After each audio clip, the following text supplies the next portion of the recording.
नमस्कार। Welcome to Bihar civils. मैं हूं आलोक सिंह और आज है 1 अप्रैल 2022। आज के हम डेली करंट अफेयर्स डिस्कस करेंगे।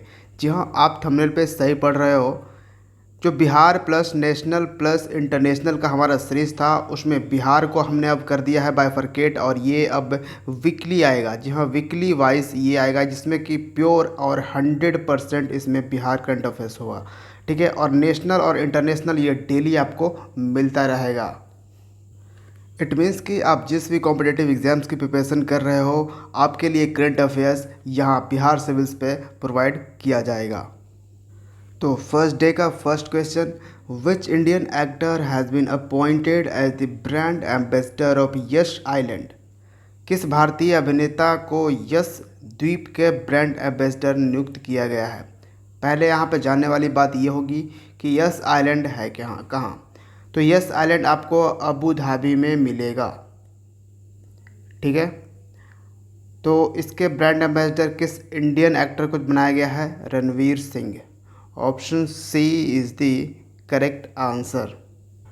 और रिसेंटली उत्तराखंड जो हमारा स्टेट है, उसका ब्रांड एम्बेसडर बनाया गया है अक्षय कुमार को। ठीक है, तो ये याद रखिएगा। और जो अरुणाचल प्रदेश है, अरुणाचल प्रदेश के ब्रांड एम्बेसडर कौन बने हैं? संजय दत्त। तो ये भी आपको याद रखनी है। और पटना का गुडविल एम्बेसडर के तौर पर किन्हें अपॉइंट किया गया है? तो ये भी फेमस एक्टर हैं Sanjay Mishra. Next, in which state आदि बाजार हैज़ बीन इनॉग्रेटेड? किस राज्य में आदि बाजार का उद्घाटन किया गया है? तो आदि बाजार का उद्घाटन हुआ है एकता नगर केवड़िया, जो पड़ता है Narmada district of Gujarat. Option B is the correct answer. Aadi Bazaar एक तरह से ये सेलिब्रेट किया जा रहा है जो ट्राइबल कल्चर और क्यूजिन हैं उनके स्पिरिट को यहाँ पे। और नर्मदा डिस्ट्रिक्ट, ये वही नर्मदा डिस्ट्रिक्ट है। और ये एकता नगर काफ़ी टूरिस्ट स्पॉट है, क्योंकि आपको पता होगा जो स्टैचू ऑफ यूनिटी है, सरदार वल्लभ भाई पटेल की ये स्टैचू, वो यहीं पे लगाई गई, इसी शहर में लगाई गई है, इसी के केवड़िया में। ठीक है, तो ये आपको याद रखनी है। और गुजरात में ही एक गांव है जिसका नाम है दुधाला विलेज। दुधाला विलेज बनने वाला है मतलब गुजरात का पहला ऐसा गांव होगा जो कम्प्लीटली सोलराइज्ड हो जाएगा, यानी कि पूरा गांव जो है सोलर पावर से चलना शुरू हो जाएगा। ठीक है, और इस बार आईपीएल में 2 नई टीमें जुटी हैं और एक टीम जो है वो गुजरात की टीम है, जिसका क्या नाम है? गुजरात टाइटंस। ठीक है, जिसके कैप्टन है हार्दिक पांड्या। तो और रिसेंटली जो केवड़िया रेलवे स्टेशन है गुजरात में, ठीक है, जो कि नर्मदा डिस्ट्रिक्ट में है, इस केवड़िया रेलवे स्टेशन का नाम चेंज करके कर दिया गया है एकता नगर रेलवे स्टेशन। ठीक है, तो ये भी आप याद रख सकते हो। नेक्स्ट क्वेश्चन डिस्कस करते हैं। Lublin triangle was in news, it's a group of which 3 countries? Lublin triangle चर्चा में था, यह किन 3 देशों का समूह है? तो यहाँ पे देखिए, लुबलिन ट्रायंगल जो है वो न्यूज़ में इसलिए था कि ये लुबलिन ट्रायंगल के जो भी कंट्रीज़ हैं जो इस ग्रुप के हैं, वो ये मांग कर रहे थे, ये डिमांड कर रहे थे कि रसिया को अब यूक्रेन से निकलना चाहिए, यूक्रेन में वॉर जो है वो अब ख़त्म करना चाहिए। तो यहाँ वही सवाल आपसे पूछा जा रहा है कि लुबलिन ट्रायंगल में कौन से देश आते हैं? तो 3 देश आते हैं। लुबलिन ट्रायंगल 3 देशों का ग्रुप है और वो है लिथुआनिया, पोलैंड और Ukraine. Option D is the correct answer. यहाँ पे आप मैप में देख पाओगे, ये आपका यूक्रेन है, ब्लैक सी यहाँ पे है यूक्रेन के पास, आप यहाँ पे देख रहे हो। और आपको यहाँ पे पोलैंड मिलेगा लिथुआनिया मिलेगा। तो ये हो गया यहाँ पे लुबलिन ट्रायंगल, देख रहे हो, ये हो गया आपका लुबलिन ट्रायंगल। और रिसेंटली हमने अपना जो एम्बेसी था यूक्रेन में, उसको हमने शिफ्ट कर दिया है पोलैंड में ही, यहाँ पे ही शिफ्ट कर दिया है। पोलैंड की कैपिटल आपको यहाँ पर दिख रही होगी वार्सा, ठीक है। लिथुआनिया का विलिनस आपको दिखेगी और यूक्रेन का काइव आपको मालूम ही होगा। नेक्स्ट क्वेश्चन है, where has home minister Amit Shah inaugurated the integrated command and control centre. गृह मंत्री अमित शाह ने integrated command and control centre का उद्घाटन कहाँ पे किया है? तो ये जो है integrated command and control centre, इसका इनॉग्रेशन किया गया है चंडीगढ़ में। Option B is the correct answer, ठीक है। और इसके अंडर करीबन 2000 सीसीटीवी कैमराज लगाए गए हैं और उसका सारा कंट्रोल सिस्टम यहाँ पे integrated command and control centre होगा पूरा, ठीक है। तो ये कहाँ पे किया गया है? चंडीगढ़ में। यहाँ पे आपसे एक क्वेश्चन पूछूंगा, अमित शाह के पास होम मिनिस्ट्री तो है, एक और कौन सी एक नई मिनिस्ट्री क्रिएट करी गई थी जो अमित शाह संभाल रहे हैं, उसको आप कमेंट में लिखिए। और चंडीगढ़ आपको पता होगा ये है एक यूनियन टेरिटरी, साथ में कैपिटल है for both state Punjab and Haryana. Manohar Lal Khattar हैं हरियाणा के चीफ मिनिस्टर और रिसेंटली पंजाब के चीफ मिनिस्टर नए बने हैं भगवंत मान। और पंजाब में जो 2022 में लेजिस्लेटिव असेंबली का इलेक्शन हुआ था, तो वहाँ पे पंजाब इलेक्शन का मैस्कोट रखा गया था। वो मैस्कोट क्या था? शेरा, ठीक है। और हरियाणा में एक शहर है जिसका नाम है Gurugram. Gurugram well plan city है, जिसके फर्स्ट विमेन पुलिस कमिश्नर बनाई गई है कौन? काला रामचंद्रन, ठीक है। नेक्स्ट है, who has been named as the new CEO of FedEx. FedEx के नए सीईओ के रूप में किसे नामित किया गया है? तो फेडेक्स एक ट्रांसपोर्टेशन कंपनी है, ठीक है। तो और इसके नए सीईओ बने हैं एक Indian, Raj Subramanyam. Option A is the correct answer. अगला सवाल है, name of ink manufacturing unit of BRBNMPL dedicated to the nation by Reserve Bank of India governor. भारतीय रिजर्व बैंक के गवर्नर द्वारा राष्ट्र को समर्पित BRBNMPL की स्याही निर्माण इकाई का नाम क्या है? तो RBI के गवर्नर ने इसको डेडिकेट किया है। तो RBI गवर्नर अभी कौन है? शक्तिकांत दास, ये हैं प्रेजेंट में RBI गवर्नर। ये क्या है? ये एक कंपनी है जो रिज़र्व बैंक ऑफ इंडिया के अंडर काम करती है, जो क्या है, यह है भारतीय रिजर्व बैंक नोट मुद्रण प्राइवेट लिमिटेड, ठीक है। भारतीय रिजर्व बैंक नोट मुद्रण प्राइवेट लिमिटेड, जिसका नाम है BRBNMPL का, ठीक है। तो यहाँ पे आपसे सवाल पूछा जा रहा है कि जो इंक मैन्युफैक्चरिंग यूनिट है, इंक बनाने का, क्या है इंक बनाने का?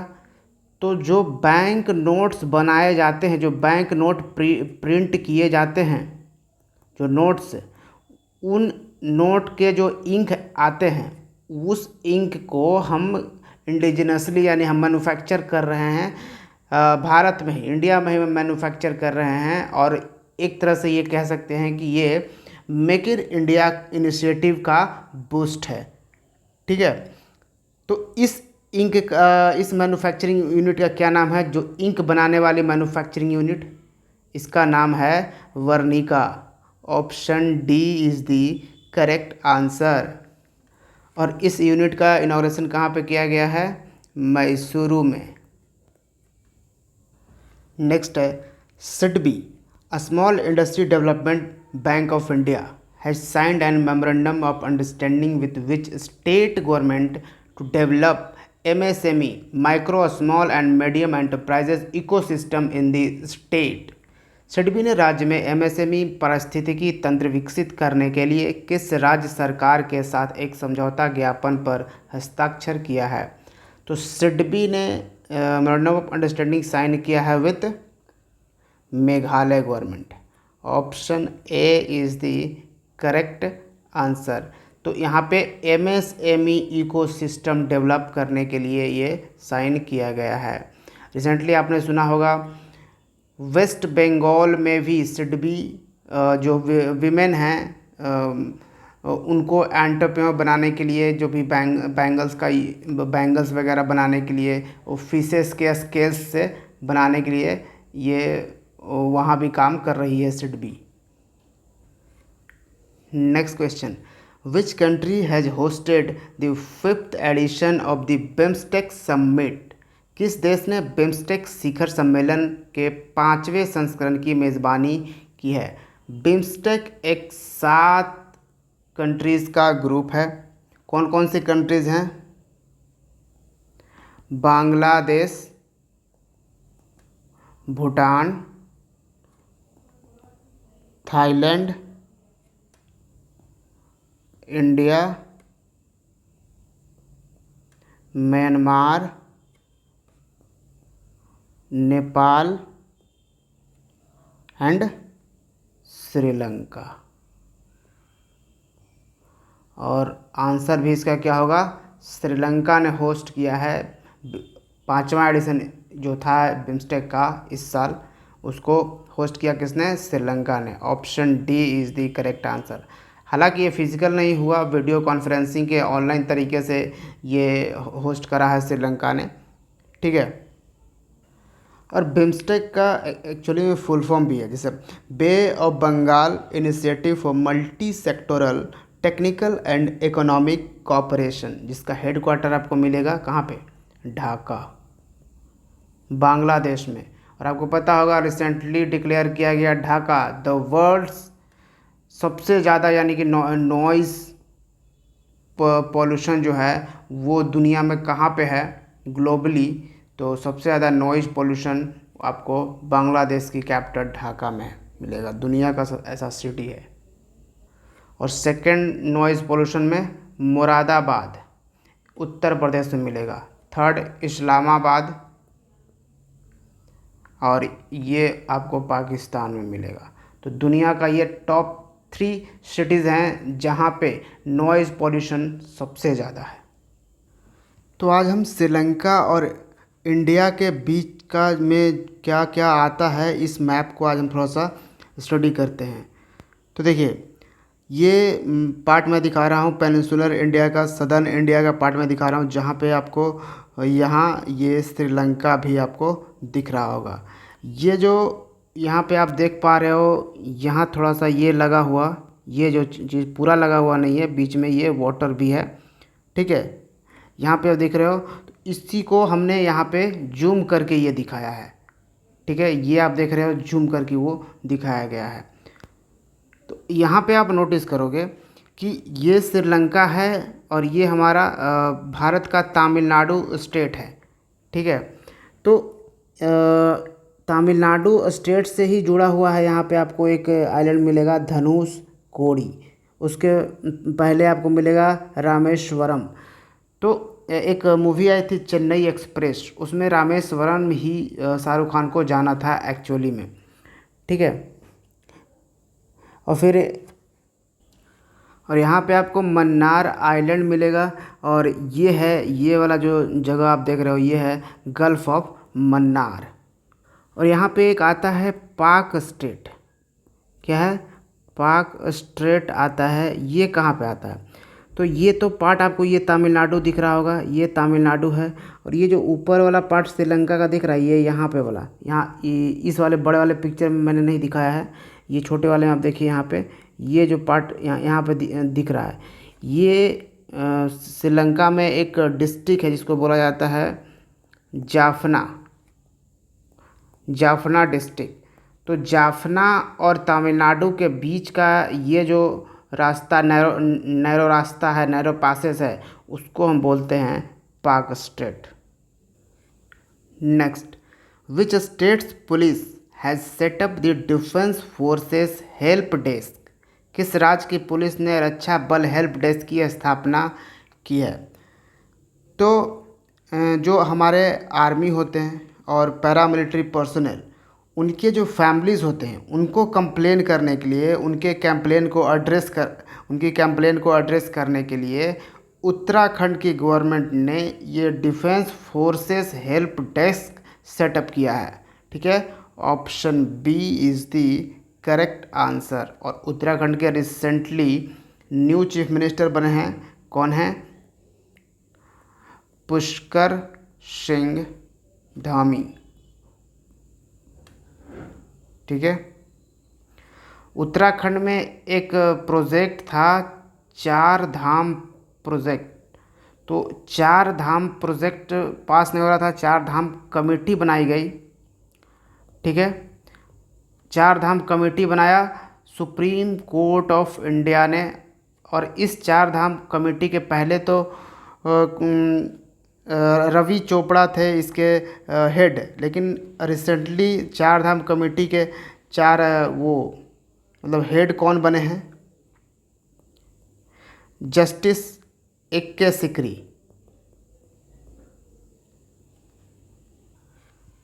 नेक्स्ट है, विच IIT Indian institute of technology has developed smart ventilator named जीवन लाइट? तो किस आईआईटी ने जीवन लाइट नाम का स्मार्ट वेंटिलेटर विकसित किया? वेंटिलेटर यानी कि जो मरीज़ों को सांस दे यानी कि सांस लेने और देने में वो हेल्प करता है, मतलब कि एब्जॉर्ब करने में और फिर उसको छोड़ने में। इसका नाम रखा गया है जीवन लाइट। कौन सा आईआईटी है ये? यह है आईआईटी हैदराबाद।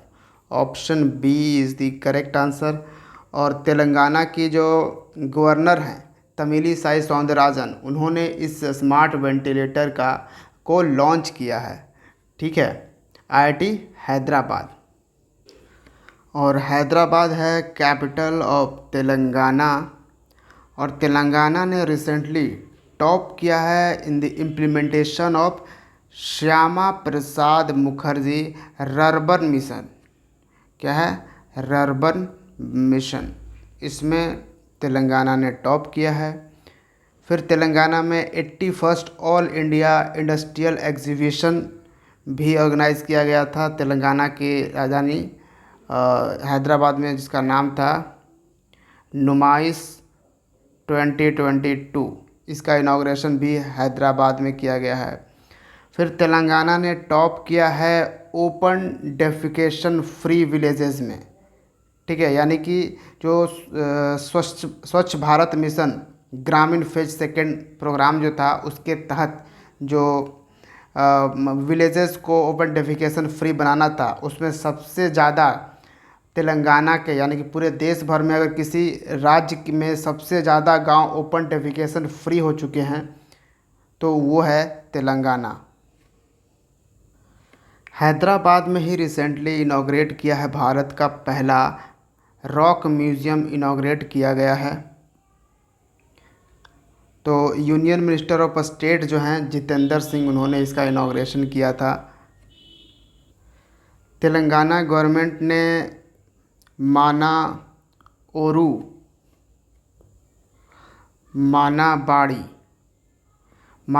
मानाबाड़ी प्रोग्राम लॉन्च किया है। ठीक है, नेक्स्ट है, प्रधानमंत्री Garib Kalyan Anna Yojana has been extended till which date? Pradhan Mantri Garib Kalyan Anna योजना को कब तक बढ़ा दिया गया है? देखिए, प्रधानमंत्री गरीब कल्याण अन्न योजना जो है वो लॉन्च किया गया था 2020 में। आपको मालूम होगा 2020 में कोरोना वायरस अपने पीक पे रहा था और उस वक्त सभी लोगों के खाने के लाले पड़ गए थे, क्योंकि हर चीज़ बंद हो गई थी, काम धंधे नहीं चल रहे थे। तो इससे ये इंश्योर किया सरकार ने कि कम से कम जो गरीब लोग हैं जिनको मतलब जो बस कमाते हैं बस खाते हैं, कम से कम उनके खाने की प्रॉब्लम ना रहे, उन्हें खाना मिलता रहे। तो इसके लिए वो क्या सरकार करते थे कि 5 kilo ration free of cost देती थी पर पर्सन और पर मंथ। ठीक है, तो ये पहले तो फ़िलहाल कुछ समय के लिए किया गया था, 2-3 महीने के लिए ये किया गया था। फिर उसके बाद उसको एक्सटेंड करके 6 महीने और एक्सटेंड कर दिया गया। अब ये था कि वैलिड था इस साल यानी कि मार्च 2022 तक, ये फिर वैलिड कर दिया गया था। तो रिसेंटली इसको फिर से एक्सटेंशन मिल चुका है इस स्कीम को, और ये अब होगा सितंबर 2022 तक चलेगा। Option B is the correct answer. मतलब इसी तरह से गरीबों को ये 5 किलो का जो राशन है वो मिलता रहेगा आगे सितंबर तक, 2022 के सितंबर तक चलता रहेगा। और देखिए, ये जो प्रोग्राम था, ये जो योजना था प्रधानमंत्री गरीब कल्याण अन्न योजना, ये दुनिया का सबसे लार्जेस्ट फूड सिक्योरिटी प्रोग्राम था। ठीक है, नेक्स्ट एंड क्वेश्चन नंबर 12, आज का लास्ट सवाल। Recently government of India has set a target to build how many new airports by 2025। हाल ही में केंद्र सरकार ने 2025 तक कितने नए हवाई अड्डे बनाने का लक्ष्य रखा है? तो कितना हवाई अड्डा 2025 तक बन के तैयार होगा? 220। Option A is the correct answer. Present में करीबन 140 होगा। ठीक है, 140 या 44, इसी के अंतराल में, 140 के अंतराल में ही अभी प्रेजेंट में जो पूरे देश भर में एयरपोर्ट्स हैं। और पीडीएफ आपको डिस्क्रिप्शन बॉक्स में मिल जाएगा। और उम्मीद है ये नया इनिशिएटिव आपको बहुत ही पसंद आएगा कि हम डेली करंट अफेयर्स के साथ में वीकली में बिहार करंट अफेयर्स भी पढ़ते चलेंगे। तो चलिए फिर मिलते हैं हम बिहार सिविल्स के दूसरे वीडियो में। Thank you for watching. जय हिंद।